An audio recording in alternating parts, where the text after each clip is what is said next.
welcome to education classes all my dears and spoken English માં આજે આપણે self introduction માં આગળ યોર જોબ એટલે કે જ્યારે તમે કોઈ જોબ કરતા હોય અને એ જોબ છોડીને હવે આ જોબ પર પકડવા માંગતા હોય જે ઇન્ટરવ્યુ તમારો ચાલે છે તો તમે પાંચમા મુદ્દામાં તમે કહી શકો છો પોતાના જોબ વિશે આઈ એમ અ અથવા એન આમાંથી એક આવશે એક એક્ઝામ્પલ જોઈએ એના પરથી સમજીએ આઈ એમ અ ટીચર તમને કાલે પણ સમજાવ્યું મેં કે ટીચર માં ટી છે ટ છે પ્રોનાઉન્સિએશન ક્યાંથી થાય છે ગુજરાતી વ્યંજન છે એટલે એ આવશે બરાબર અને બીજું એક એક્ઝામ્પલ છે આઈ એમ એન એન્કર બરાબર હું એન્કર છું તો અહીંયા એન્કરમાં જે એ છે એને સ્વર છે ગુજરાતીમાં ઉચ્ચારણ કરીએ તો શું થાય છે સ્વર તો એની આગળ શું આવે એન આવે અને આના માટે એક વિડિયો આપણે ઓલરેડી આગળ બનાવ્યો છે આર્ટિકલ ત્યારે શું લાગે એ જોઈ લેજો તો ખબર પડી જશે હવે તમારે શું બોલવાનું છે અહીંયા I am thinking of joining a job at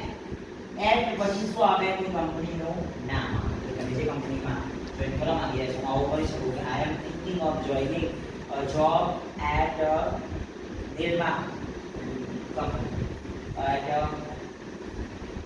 Nivea company બરાબર at કોઈ પણ જે કંપનીમાં તમને ઇન્ટરેસ્ટ હોય કે હું આ વિચારી રહ્યો છું જોડાવા માટે જોબ કરવા માટે તો પહેલા તમારે બોલવાનું કે તમે જે જોબ કરતા હોય તે અને બીજી કઈ જોબમાં તમે વિચારી રહ્યા છો જોઈન કરવા માટે એ અહીંયા તમારે એને રજૂ કરવાનું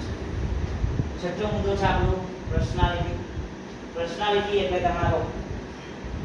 દેખાવ તમે કેવા છો માહિતી કેવા છો બરાબર તમારો બિહેવિયર કેવો છે આપણો તમે સ્વભાવ ને બધું જ વર્તન બધું આની અંદર આવી જાય છે તમારે છઠ્ઠો મુદ્દો રજૂ કરવાનો આઈ એમ અથવા આઈ એમ એ એન અહીંયા ખાલી જગ્યા પછી પર્સન છે તો અહીંયા તમે શું બોલી શકો કે આઈ એમ ઓપન માઇન્ડેડ હું કેવો છું ખુલ્લા મગજવાળો છું એટલે કે પોતાની જે વાત છે રજૂ કરનારો છું અંદર લઈને બેસી રહેતો ઓપન માઇન્ડેડ છું કે ખુલ્લા મગજવાળો છું I am a goal oriented person હું કેવો છું જે મારો ગોલ છે મારું લક્ષ્ય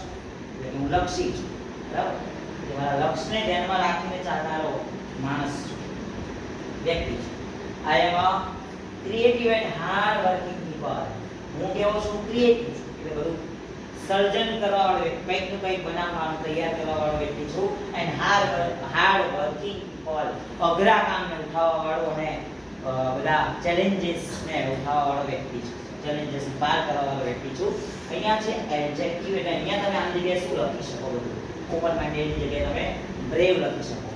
બ્રેવ એટલે બહાદુર સાહસી પછી કેલ્મ એટલે શાંત નિશાંત અને જેન્ટલ વિનમ્ર અને કોર્ડિયસ